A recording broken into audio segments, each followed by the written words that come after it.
Hello everyone, my self सिद्धांत दुबे और मैं आप सबका एंड्रॉइड प्रेप के यूट्यूब प्लेटफॉर्म पर स्वागत करता हूं। आज हम बात करेंगे परमार डायनेस्टी के बारे में। जी हां, परमार डायनेस्टी जो कि बहुत इंपॉर्टेंट डायनेस्टी है आज के सिलेबस में। प्रीवियस सिलेबस की अगर मैं बात करूं तो इसमें परमार डायनेस्टी कहीं ना कहीं छुप जाती थी, क्योंकि प्रीवियस सिलेबस में इंडियन हिस्ट्री जो थी वो इसे ओवरकम कर जाती थी। बट अब जो सिलेबस आया है इसमें प्रॉपरली इस डायनेस्टी को मेंशन किया गया है। कहाँ पे? यूनिट 2 में।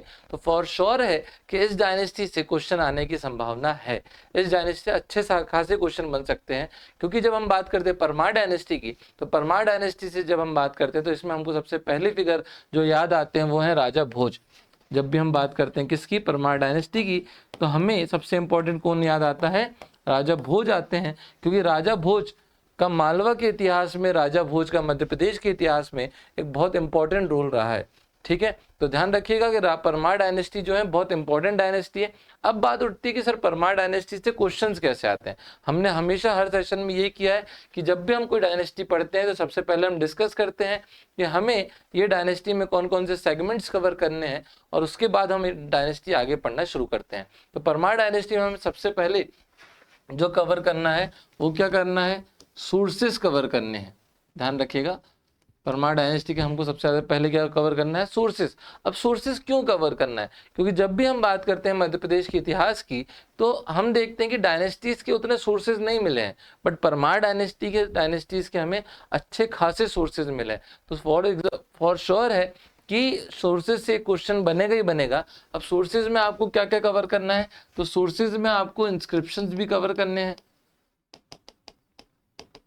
ठीक है, सोर्सेज में आपको ध्यान रखिएगा बुक्स भी कवर करना है, और सोर्सेज में आपको आर्किटेक्चर भी कवर करना है। क्योंकि ध्यान रखिएगा परमार डायनेस्टी मध्य प्रदेश में उस टाइम पे हुई है जब इंडिया में राजपूत रूल कर रहे थे। तो आर्किटेक्चर जो था एक बहुत अच्छा, बहुत बूम पे था उस टाइम पे। तो इसीलिए जब हम बात करते हैं परमार डायनेस्टी की, तो हमें इनके आर्किटेक्चर को भी कवर करना है। ठीक है, अब ये हो गए सोर्सेज। अब सोर्सेज के बाद हमें करना है प्रोमिनेंट रूलर्स।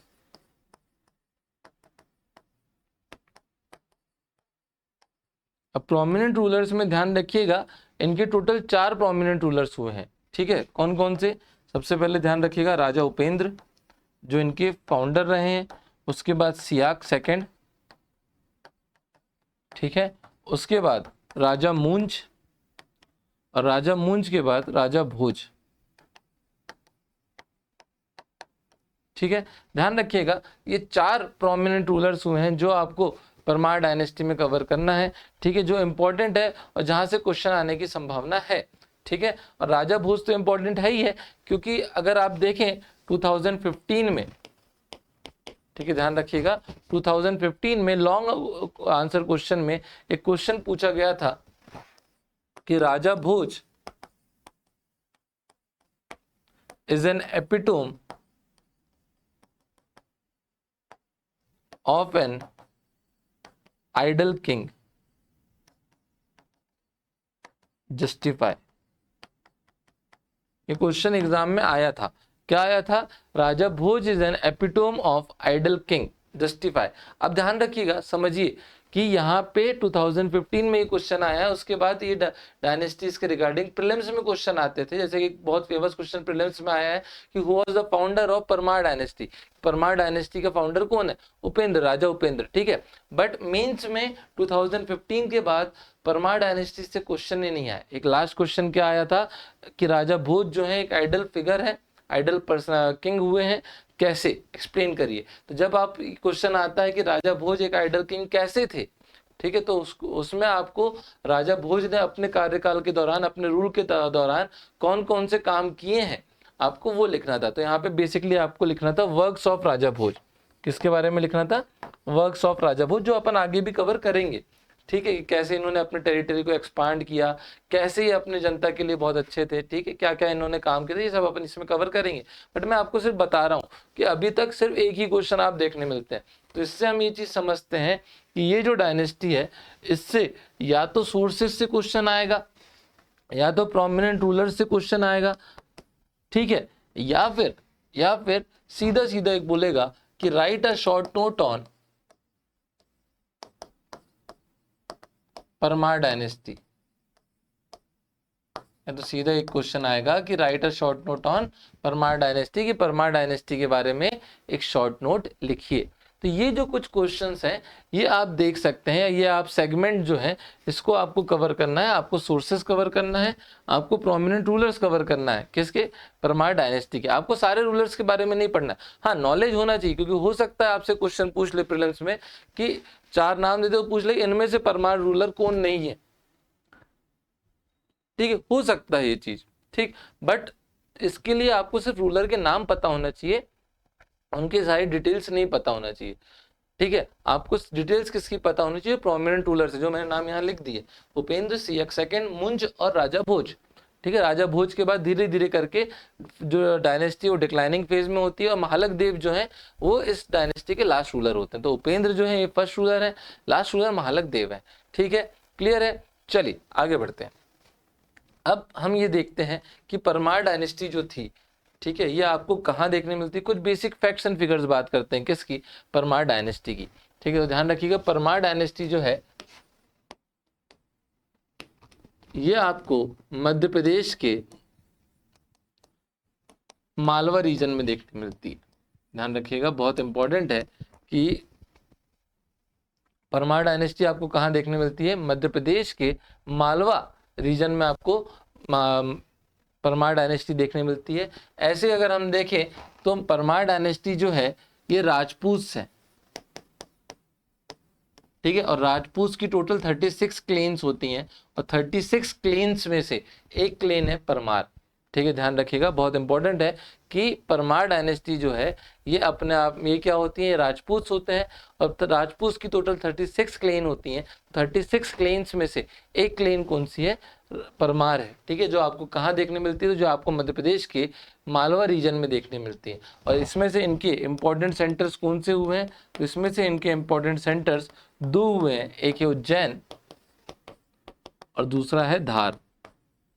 ध्यान रखिएगा, बहुत इंपॉर्टेंट है कि परमार्स आपको कहाँ देखने मिलते हैं, मालवा में, और मालवा में इनके 2 इंपॉर्टेंट सेंटर्स हुए हैं, एक है उज्जैन और दूसरा है धार। अब उज्जैन की अगर मैं बात करूं तो गुर्जर प्रतिहार में भी हमने उज्जैन पढ़ा है, और क्योंकि गुर्जर प्रतिहार में हमने उज्जैन पढ़ा है, इसलिए ध्यान रखिएगा कि जब बात करते हैं हम इनके फ्यूडल्स की, जब हम बात करते हैं इनके फ्यूडल्स की, तो आपको इनके 2 फ्यूडल्स देखने मिलते हैं कि ये 2 जो गुर्जर जो परमार्स थे, ये 2 डायनेस्टीज के फ्यूडल लॉर्ड्स थे, पहले प्रतिहास और दूसरा राष्ट्रकूट्स। ध्यान रखिएगा, जो परमार डायनेस्टी है ये 2 डायनेस्टीज की फ्यूडल्स थे। मतलब जब हम सोर्सेज देखते हैं तो कुछ सोर्सेज कहते हैं कि Parmars were the feudals of राष्ट्रकूट्स, कुछ सोर्सेज कहते हैं कि Parmars were the feudals of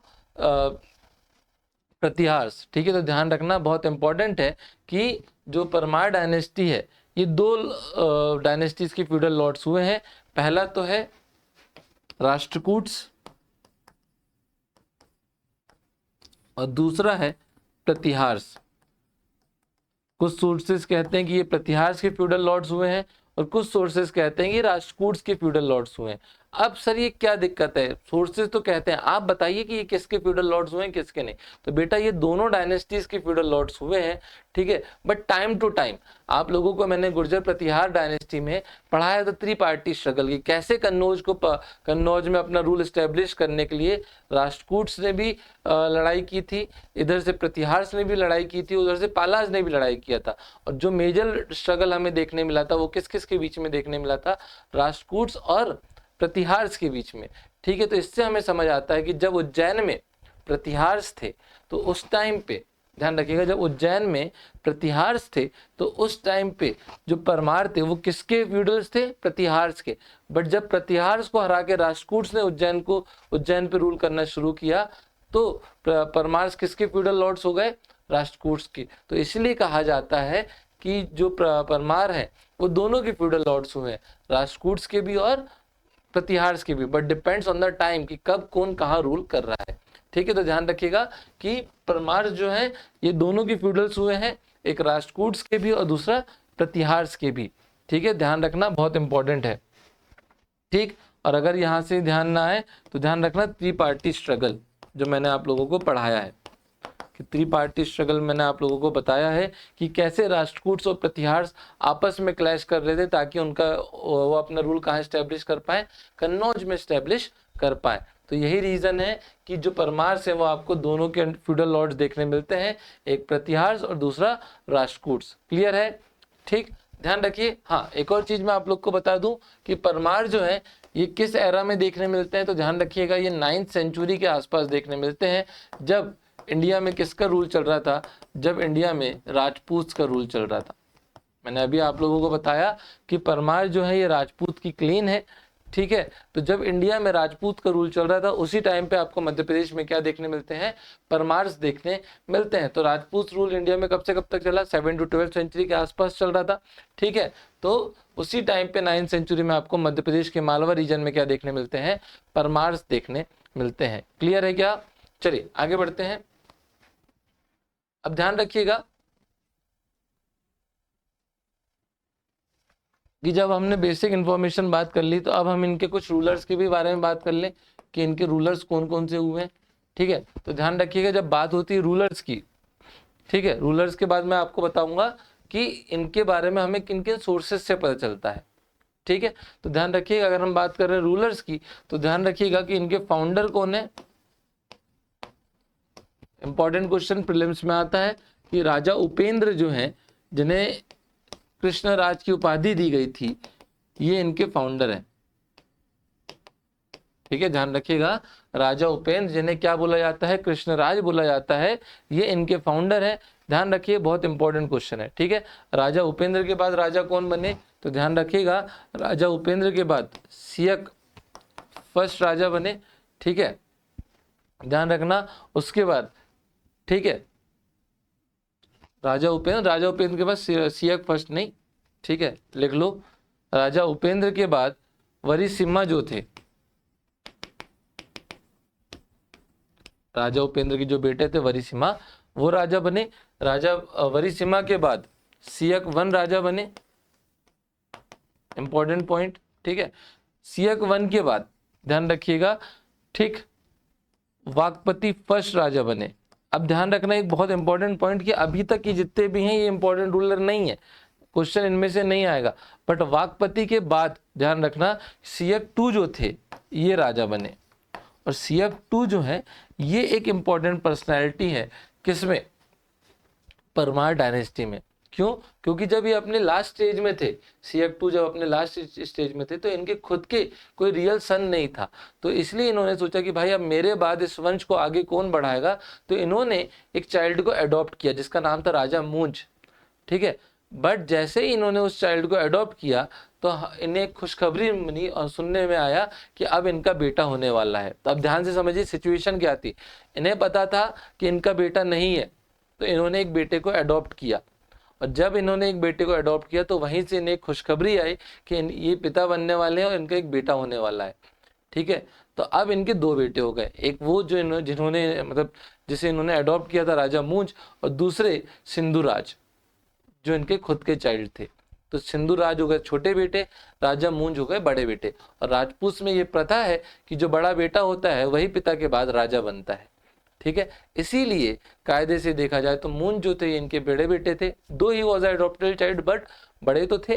तो इसीलिए सियक सेकंड के बाद जो सेकंड इंपॉर्टेंट रूलर हुए, ठीक है, वो कौन थे, मूंज, राजा मूंज। और राजा मूंज के छोटे भाई का नाम था सिंधुराज, ठीक है, ध्यान रखिएगा। तो सियक सेकंड के बाद राजा कौन बने, राजा मूंज।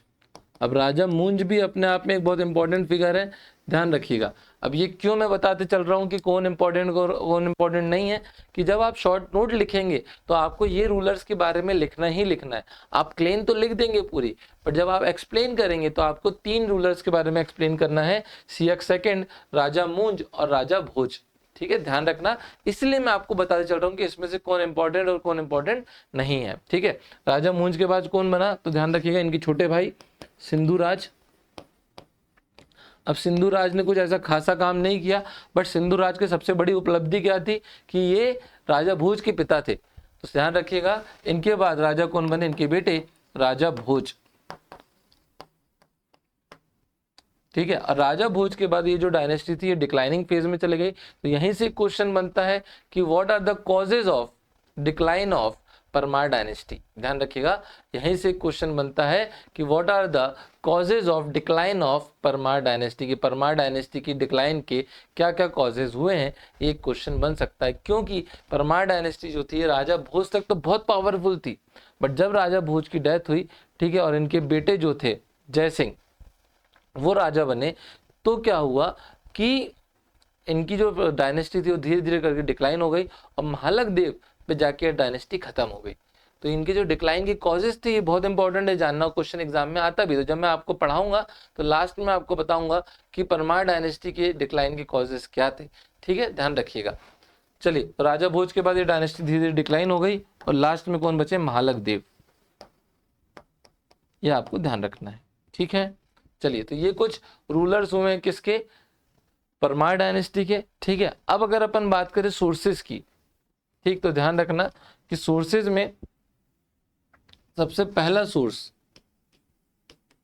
ध्यान रखिए सोर्सेज को अपन 3 पार्ट्स में डिवाइड करते हैं कि भैया परमार डायनेस्टी को हमें कहाँ के बारे में हमें कहाँ कहाँ से जानने मिलता है। अगर कोई आपसे पूछता है तो ध्यान रखिएगा परमार डायनेस्टी के बारे में हमें इंस्क्रिप्शन से भी जानने मिलता है, परमार डायनेस्टी के बारे में हमें बुक से भी जानने मिलता है, और परमार डायनेस्टी के बारे में हमें आर्किटेक्चर से भी जानने मिलता है। ठीक, तो ध्यान रखिएगा कि अगर क्वेश्चन आता है कि what are the sources of Parmar dynasty, तो ध्यान रखिएगा कि सबसे पहले आपको इंस्क्रिप्शन भी लिखने हैं। ठीक है, उसके बाद आपको बुक्स भी लिखनी है। कुछ बुक्स से भी हमें किसके बारे में पता चलता है, परमार डायनेस्टी के बारे में पता चलता है, और कुछ आर्किटेक्चर से भी हमें परमार डायनेस्टी के बारे में पता चलता है। ठीक है, ध्यान रखिए, बहुत इंपॉर्टेंट है। ठीक, चलिए आगे बढ़ते हैं। अब ध्यान रखिए कि सबसे पहले अगर हम बात करें इंस्क्रिप्शन की, ठीक है, कि कौन कौन से इंस्क्रिप्शन से हमें परमार डायनेस्टी के बारे में पता चलता है, तो लिखिए कि सबसे पहले हमें होयसाल इंस्क्रिप्शन जो है, इससे हमें किसके बारे में पता चलता है, परमार डायनेस्टी के बारे में पता चलता है। होयसाल इंस्क्रिप्शन हमें कहाँ से मिला, तो ध्यान रखिएगा गुजरात से मिला है। ठीक है, सेकंड सियाक इंस्क्रिप्शन, ये भी हमें कहाँ से मिला है, ये भी हमें गुजरात से ही देखने मिला है। ठीक है, उसके बाद भोज कॉपर प्लेट इंस्क्रिप्शन,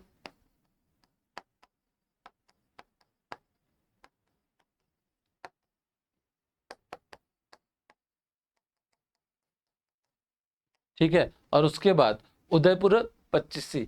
ठीक है, ध्यान रखिएगा, बहुत इंपॉर्टेंट है कि उदयपुरा प्रतिष्ठी जो है, ठीक है,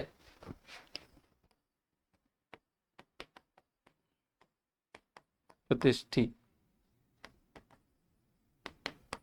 इससे भी आपको किसके बारे में जानने मिलता है, इससे भी आपको परमार डायनेस्टी के बारे में जानने मिलता है। तो ये हो गए इंस्क्रिप्शंस। ठीक है, कौन कौन से, होयसाल इंस्क्रिप्शन, सियाग इंस्क्रिप्शन, भोज कॉपर प्लेट इंस्क्रिप्शन और उदयपुरा प्रतिष्ठी। ठीक है, ये 4 इंस्क्रिप्शन से आपको किसके बारे में जानने मिलता है, ये 4 इंस्क्रिप्शन से आपको परमार डायनेस्टी के बारे में जानने मिलता है। फिर अगर अपन बात करें बुक्स की, कि बुक्स से आप कौन कौन सी बुक्स ऐसी हुई हैं जिनसे आपको परमार डायनेस्टी के बारे में जानने मिलता है, तो ध्यान रखिएगा, बहुत इंपॉर्टेंट है।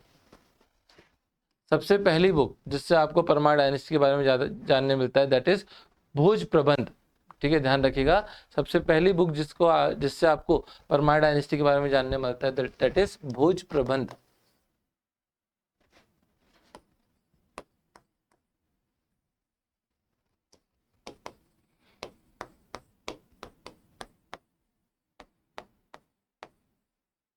ठीक है, अब ये जो भोज प्रबंध ये किसने लिखा है, तो बलाल ने लिखा है। ठीक है, ध्यान रखिएगा, इसके ऑथर कौन है, बाला।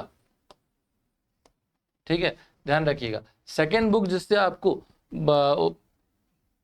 परमार डायनेस्टी के बारे में जानने मिलता है, दैट इज प्रबंध चिंतामणि। ठीक है, ध्यान रखना, मेरुतांग जी की जो दूसरी बुक है प्रबंध चिंतामणि,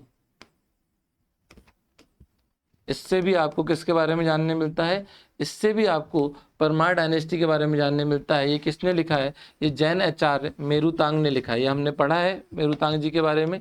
ठीक है, कि जैन आचार्य थे, तो उन्होंने क्या लिखा है, प्रबंध चिंतामणि लिखा है। ठीक, उसके बाद दशकुर पराक्रम, ठीक है, ध्यान रखिएगा बहुत इंपॉर्टेंट है। दश रूपकम जो है, दश रूपकम, ये जो बुक है, इससे भी हमें किसके बारे में जानने मिलता है, इससे भी हमें परमार डायनेस्टी के बारे में जानने मिलता है।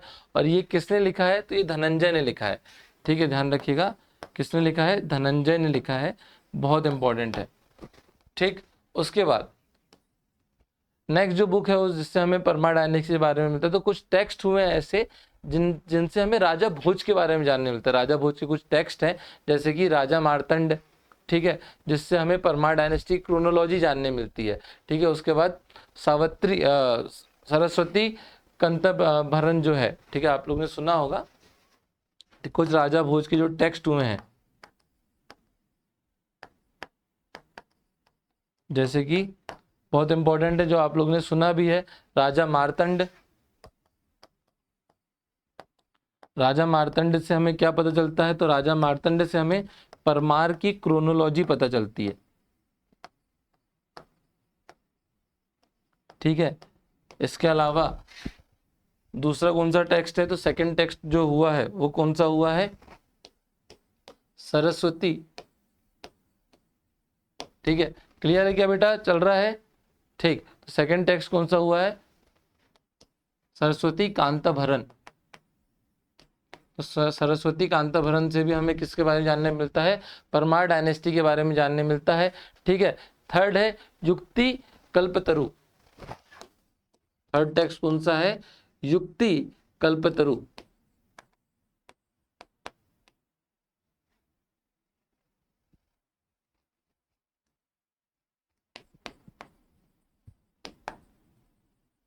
ठीक है, तो ये 3 टेक्स्ट हुए हैं जिनसे हमें परमार डायनेस्टी के बारे में जानने मिलता है। इवन आपको एक और बुक का नाम बताता हूं जिससे आपको परमार डायनेस्टी के बारे में जानने मिलता है, दैट इज तिलक मंजरी।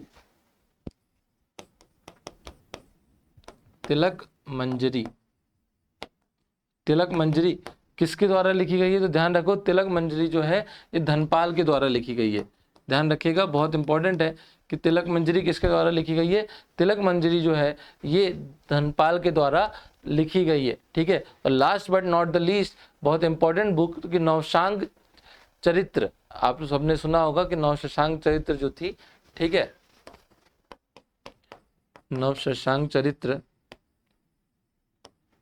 इससे भी आपको किसके बारे में पता चलता है, तो इससे भी आपको परमार डायनेस्टी के बारे में पता चलता है। तो ये कुछ बुक्स हैं, ठीक है, 7 to 8 बुक्स जो हैं, इससे आपको किसके बारे में जानने मिलता है, तो इससे आपको परमार डायनेस्टी के बारे में जानने मिलता है। ठीक, नेक्स्ट अगर हम बात करें, कुछ आर्किटेक्चर है, ठीक है, जिससे आपको किसके बारे में जानने मिलता है, परमार डायनेस्टी के बारे में जानने मिलता है। तो कुछ आर्किटेक्चर में क्या क्या आता है, सबसे पहले जो आता है वो है, ध्यान रखिएगा बहुत इंपॉर्टेंट है कि सबसे पहले त्रिभुवन मंदिर जो है, ठीक है, ध्यान रखिएगा, त्रिभुवन टेम्पल जो है, आपने सुना होगा त्रिभुवन नारायण मंदिर, जो कहाँ पे, चित्तौड़ में है, राजस्थान चित्तौड़ में, वहां से आपको परमार डायनेस्टी के बारे में जानने मिलता है। तो त्रिभुवन नारायण टेम्पल कहाँ पे है, चित्तौड़ में है। ठीक है, चित्तौड़ राजस्थान में। और इससे आपको किसके बारे में जानने मिलता है, तो इससे आपको रिलीजन्स ऑफ परमार के बारे में जानने मिलता है। रिलीजन ऑफ किंग भोज, राजा भोज किस रिलीजन से बिलोंग करते थे, ठीक है, उसके बारे में हमें यहाँ से जानने मिलता है। तो ध्यान रखिएगा, बहुत इंपॉर्टेंट है कि त्रिभुवन नारायण मंदिर जो कहाँ पे है, चित्तौड़ राजस्थान में है, उससे हमें जानने मिलता है कि राजा भोज जो थे ये किस रिलीजन से बिलोंग करते थे। ठीक है, नेक्स्ट जो हमें ध्यान रखिएगा, जो हमें परमार डायनेस्टी के बारे में बताता है, दैट इज भोजशाला।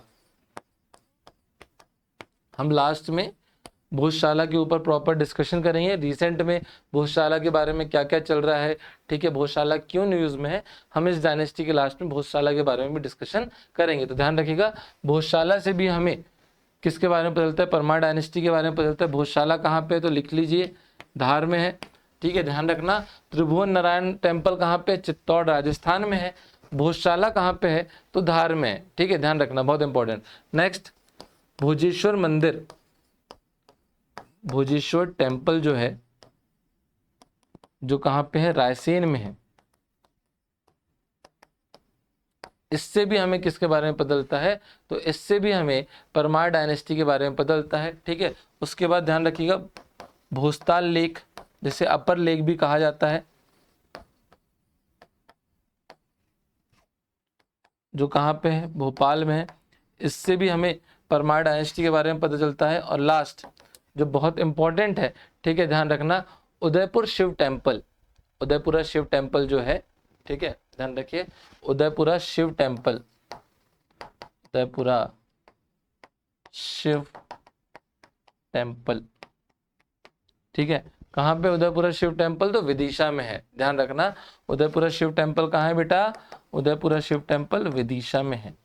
ठीक है, तो ये कुछ आर्कियोलॉजिकल चीजें हैं, ये कुछ आर्किटेक्चर वर्क हैं, जहाँ से हमें किसके बारे में पता चलता है? जहाँ से हमें परमार डायनेस्टी के बारे में पता चलता है। क्या क्या है? त्रिभुवन नारायण मंदिर, जो कहाँ पे देखने मिलता है आपको? चित्तौड़ में देखने मिलता है। भोजशाला, जो आपको कहाँ देखने मिलती है? धार में। भोजेश्वर टेम्पल, जो आपको रायसेन में देखने मिलता है। भोस्ताल लेक, जो आपको भोपाल में देखने मिलती है। और उदयपुरा शिव मंदिर, जो आपको विदिशा में देखने मिलता है। ये सब जगह से आपको किसके बारे में पता चलता है? परमार डायनेस्टी के बारे में पता चलता है। तो यहीं से जो क्वेश्चन बनता है कि write a short note on sources, जब आपके बारे में आएगा कि सोर्सेस ऑफ परमार डायनेस्टी के बारे में आप लिखिए, तो आपको उस सोर्सेस को 3 हेड्स में डिवाइड कर देना है। ठीक है, और ये तीनों हेड्स को धीरे धीरे करके एक्सप्लेन कर देना है। ठीक है, 3 हेड्स कौन कौन से होंगे? अब भी अपन ने बात करें, इंस्क्रिप्शन, ठीक है, बुक्स और आर्किटेक्चर। ये तीनों को आप डिवाइड करके और फिर इनके हेड्स यहाँ पर लिख दीजिए कौन कौन सी बुक्स हैं। ठीक, ऐसे आपका एक शॉर्ट नोट 7 मार्कर तैयार हो गया। ठीक है, क्लियर है? तो ध्यान रखिएगा, बहुत इंपॉर्टेंट है कि सोर्सेज अच्छे खासे हैं, तो हो सकता है कि ये सोर्सेज से आपके सीधे सीधे एग्जाम में क्वेश्चन बन जाए। ठीक है, चलिए अब इसके बाद देख लेते हैं कि क्या क्या एक्सपेक्टेड क्वेश्चंस हैं जो परमार डायनेस्टी से बन सकते हैं, क्योंकि जब हमको एक्सपेक्टेड क्वेश्चंस पता होंगे तभी हम पढ़ेंगे, नहीं तो ऐसे पढ़ने के लिए तो बहुत ग्रंथ हम पढ़ सकते हैं, हम सारे सोर्सेज जो मिले हुए हैं इनको डिटेल में पढ़ सकते हैं। क्या सब पढ़ना जरूरी नहीं? इनसे क्वेश्चंस कैसे बनेंगे? तो देखो, सबसे पहला क्वेश्चन तो जो प्रीलिम्स में मेंस में आ चुका है कि राजा भोज एक आइडल किंग कैसे थे, ये क्वेश्चन आएगा। ये 2015 में आया है, तो हो सकता है ये क्वेश्चन रिपीट करके दे दे। ठीक है, इसके अलावा जो एक्सपेक्टेड क्वेश्चन बन सकते हैं, ये कौन से बन सकते हैं कि भैया सबसे पहले वो आपसे क्या पूछ सकता है? सोर्सेस पूछ सकता है। अब ये जो सोर्सेज वो पूछेगा, ठीक है, ध्यान रखिएगा, ये जो सोर्सेज पीएससी आपसे पूछेगा, तो ये 10 मार्कर में भी पूछ सकता है और 7 मार्कर में भी पूछ सकता है। सोर्सेज अभी अपन ने देखा बहुत सारे हैं, डिटेल में एक एक चीज अपन लिख सकते हैं। तो हो सकता है आपसे 7 मार्कर में भी सोर्सेज पूछ ले, हो सकता है 10 मार्कर में भी आपसे पूछ ले। ठीक है, इसके अलावा सेकंड क्वेश्चन जो वो आपसे पूछेगा, वो राजा मूंज के बारे में पूछेगा कि राजा मूंज के बारे में शॉर्ट नोट लिखिए। ठीक है, ध्यान रखना, 7 मार्कर में क्वेश्चन आ सकता है कि write a short note on Raja Munj. ठीक है, ध्यान रखिएगा, बहुत इंपॉर्टेंट क्वेश्चन है बेटा। ठीक है, उसके बाद परमार डायनेस्टी का आर्किटेक्चर बहुत फेमस है, अभी अपन ने देखा, तो हो सकता है right a short note on architecture भी बोल दे। ये डिटेल में अपन सारे आर्किटेक्चर को कवर करेंगे। ठीक है, बट मैं आपको फिलहाल क्वेश्चन बता रहा हूँ, तो हो सकता है 7 मार्कर में आर्किटेक्चर दे दे आपको। ठीक है, उसके बाद ध्यान रखिएगा, जो इंपॉर्टेंट है, ठीक, हो सकता है वो आपसे बोल दे कि भाई बताओ कि पूरी, ठीक है, पूरी डायनेस्टी के बारे में 11 मार्कर लिखो। तो right a short note on, sorry 10 marker, short note on Parmar dynasty, 10 marker में दे दे। ठीक है, उसके बाद एक इंपॉर्टेंट क्वेश्चन कि right the causes of decline of Parmar dynasty.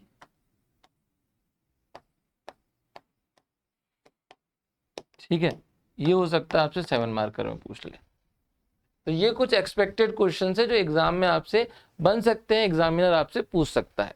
ठीक है, चलिए तो बिना किसी देरी के आगे बढ़ते हैं। अब देखिए, आप देख सकते हैं कि परमार डायनेस्टी जो है ये आपको कहाँ देखने मिल रही है, तो ये आपको मालवा के क्षेत्र में देखने मिल रही है। और मालवा में भी आपको दो मेन सिटीज देखने मिल रही है, एक है उज्जैन, जिसको एंशिएंट नेम में अवंती कहा जाता था, ठीक है, और उसके बाद है धार। तो ये ध्यान रखिएगा कि जो परमार डायनेस्टी हुई है ये किस रीजन में देखने मिली है, तो परमार डायनेस्टी आपको, ठीक, परमार डायनेस्टी आपको मालवा रीजन में देखने मिलती है। ठीक है, आगे बढ़ते हैं। अगर हम बात करें इनके रूलर्स की, प्रोमिनेंट रूलर्स की, अभी तक हमने सोर्सेज डिस्कस कर लिया, ठीक है, उसके बाद हमने उसकी एक बेसिक इन्फॉर्मेशन कवर कर ली। अब अगर हम इनके रूलर्स की बात करें तो रूलर्स में मैं आपको सारे रूलर्स के नाम बताऊंगा, पर प्रोमिनेंट रूलर्स को हम डिस्कस करेंगे एक एक करके। तो सबसे पहले हम बात करते हैं किसकी, सबसे पहले हम बात करते हैं राजा उपेंद्र की। तो राजा उपेंद्र जो है वो माने जाते हैं कि इस डायनेस्टी को फाउंड किसने किया है, राजा उपेंद्र ने किए हैं। ध्यान रखिएगा, बहुत इंपॉर्टेंट है, जिनको एक और नाम से जाना जाता है, दैट इज कृष्णराज। ठीक, और इनके बारे में किस में दिया हुआ है, उदयपुर प्रशस्ति में भी दिया हुआ है। ठीक है, तो ध्यान रखना कि राजा उपेंद्र ने परमार डायनेस्टी की स्थापना करी है, ये आपको कहाँ जानने मिलता है, उदयपुर प्रतिष्ठी में जानने मिलता है। ठीक है, और इनका अन्य नाम भी था, दैट इज कृष्णराज। तो ये चीज आपको ध्यान रखना जब आप 2 मार्कर लिखें। ठीक है, तो 2 मार्कर में आपको 3 पॉइंट्स डालने हैं। ठीक, सबसे पहला डालना है फाउंडर ऑफ परमार डायनेस्टी। ठीक है, उसके बाद आपको इनकी कैपिटल बता देनी है कि 2 कैपिटल थी, उज्जैन और धार।